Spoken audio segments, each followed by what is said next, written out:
How's it going, everybody? Thank you very much for watching. I'm Orlando Ruiz Jr. Welcome to another classic movie review. And this is finally the month I've been waiting for because now I get to really talk about some classic horror movies. It is October, my favorite time of the year. It is fall season, the spooky season. Nothing but horror movies this month. So to get started with the first classic horror movie review, talking about 1968's Night of the Living Dead from director George A. Romero, his first zombie flick.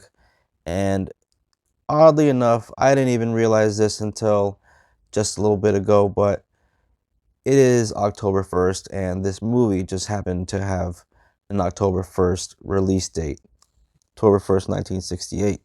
So I guess it was meant to be. The first time I ever watched this, I was in my mid-teens, and I didn't appreciate it that much, to be honest. I don't even think I finished it the first time because I think I was just too young to really let it sink in, and I was too used to like modern, like Freddy and Jason movies, were movies that were modern at that time. Then, of course, I would get a little older, time would go by, and then I would come back to it again, and then I would start to notice other things. And the more I watch it, the more you pick up on stuff. And it's one of those movies that honestly, almost every single time that I rewatch it, I pick up on something new that I didn't before. And you start to realize there was a lot of thought put into this movie. The film opens with Barbara and her brother Johnny. They're on their way to a graveyard to visit their grandfather's grave.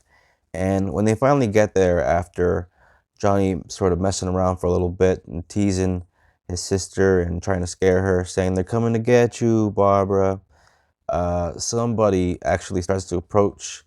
And the closer they get, Johnny starts teasing his sister even more, says, "There's one of them now."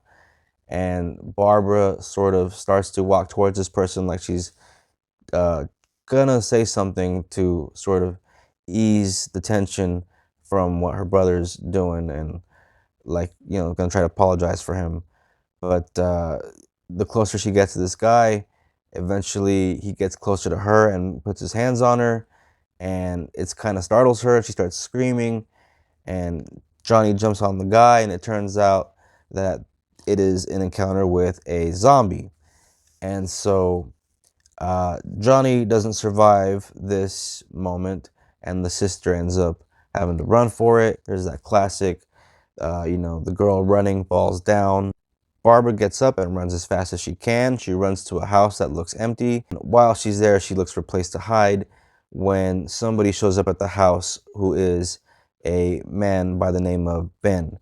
Ben is played by African American actor Duane Jones, and this guy is really good in the role of Ben, who is the guy that takes charge of the situation. And for the rest of the movie, basically, Barbara is just sort of stricken with fear and sort of cowers in the corner and can't really do much because she's sort of in shock about what happened to her brother Johnny. And the portrayal of Ben in this movie, considering this is 1968, pretty damn cool, and give a lot of props to George A. Romero for that. And really cool character too, because he's a really, take charge, thinks on his toes kind of guy, very smart guy, and makes all kinds of really good decisions, like deciding to board up the doors and the windows. And he's really good with the rifle, and just kind of a natural leader. And you kind of need that in the situation because eventually it turns out that there's other people in the house, people downstairs, and that's when you got this character of Harry and his wife Helen, and they have a daughter downstairs, and she's laying there like she's sick, and they're trying to take care of her, and they're afraid to sort of come upstairs, so they kept downstairs and kept quiet. There's also an extra couple, a young guy and his girlfriend that are down there with them, and so you got these people in this house that are trapped, and the situation going on outside.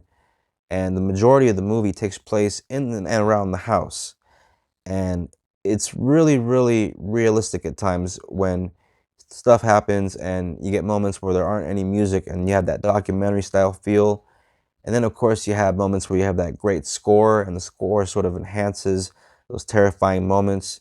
And for 1968, I got to tell you, very well executed movie in terms of all the horror elements, because to this day, they all work very well. And The decision to go black and white when they could have gone in color is so perfect, because had it been in color, I don't think it would have been as effective, because you would have seen a lot of sort of the chinks in the budget. The zombies in this movie are not like nowadays where they're like super fast. No, these are slow zombies, and all they want is brains. They're not like nowadays where they're like hopped up on PCP and they can do parkour and shit. Well, what this movie has working for it is it's all very simple, and because of that, because of the black and white, because of that documentary feel, and because it is so simple, it adds a sort of an extra layer of realism to what's happening.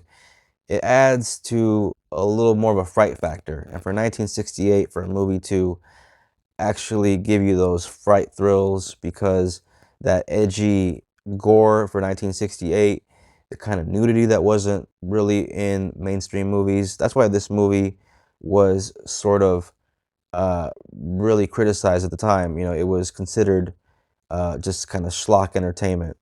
But by now, it is definitely one of those movies that has helped to evolve movies in general, because it took those chances that movies didn't really take that often.